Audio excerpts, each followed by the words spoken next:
একটি কুচক্রী মহল মার্কেটের শান্তিপূর্ণ পরিস্থিতি নষ্ট করার জন্য, আইন শৃঙ্খলা বিঘ্ন করার জন্য এবং ব্যবসায়ীদের মধ্যে বিভ্রান্তি সৃষ্টি করার জন্য একটির পর একটি অপচেষ্টা অপপ্রচার চালিয়ে যাচ্ছে।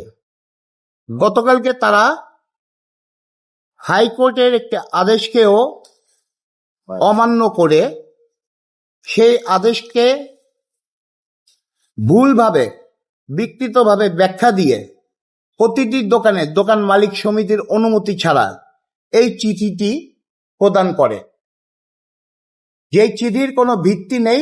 হাইকোর্টে এই ধরনের কোনো কিছু হয়নি।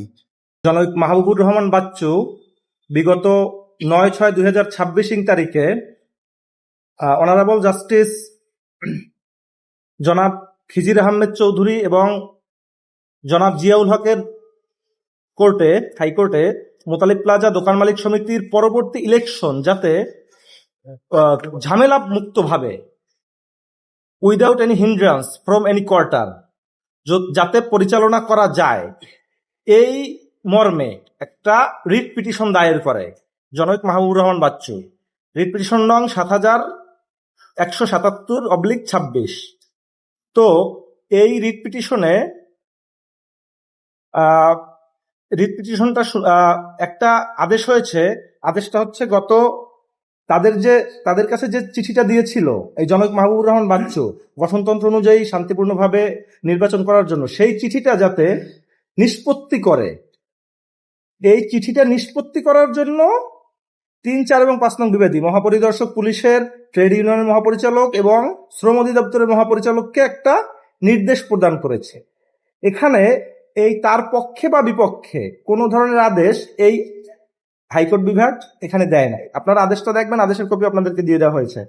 এবং তিনি যে গত 18/6/2026 তারিখে নিজের নেম প্লেট সভাপতি হিসেবে দিয়ে হাইকোর্টের আদেশটা অপব্যাখ্যা করেছেন, misinterpretation of courts order, এটা কন্টেম্প্ট অফ কোর্ট হয়েছে এবং এটা বাংলাদেশের প্রচলিত আইন অনুযায়ী দণ্ডনীয় অপরাধ এবং তিনি আদালতের আদেশ বিকৃত করে প্রচারণা করেছে এবং এজন্য তার বিরুদ্ধে বাংলাদেশের প্রচলিত আইন অনুযায়ী বিরোধী ব্যবস্থা গ্রহণ করা হবে।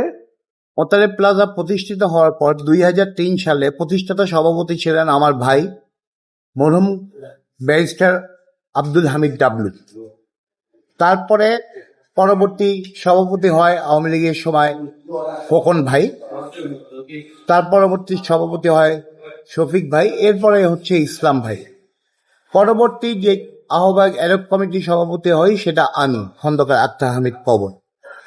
তো সেই কমিটিতে আমরা মার্কেটের সার্বিক ব্যবস্থাপনা এবং মার্কেট সুন্দরভাবে পরিচালনা করার জন্য কাউকে বাদ না রেখে যাদের যাদের প্রয়োজন মনে করেছে তাদের সবাইকে এই কমিটিতে রাখা হয়েছে। পরবর্তীতে এই কমিটির কার্যক্রম গত 16 তারিখ থেকে চালু হয়। চালু হওয়ার পরে মার্কেট খুব সুশৃঙ্খলভাবে চলছে। আমার ইচ্ছা এবং ব্যবসায়ীদের ইচ্ছা আমরা নির্বাচনের মাধ্যমে সেটা একটি কার্যনির্বাহী পরিষদ পুরস্কার দেব। তো সেই ক্ষেত্রে এখন মার্কেট যখন সম্পূর্ণ স্থিতিশীল, এখন মাহবুবুর রহমান বাচ্চু যে আছেন তার সাথে শামীম মোল্লা, এরা দুইজন সর্বক্ষণ চেষ্টা করছে মার্কেটের পরিস্থিতি বিঘ্ন ঘটানোর।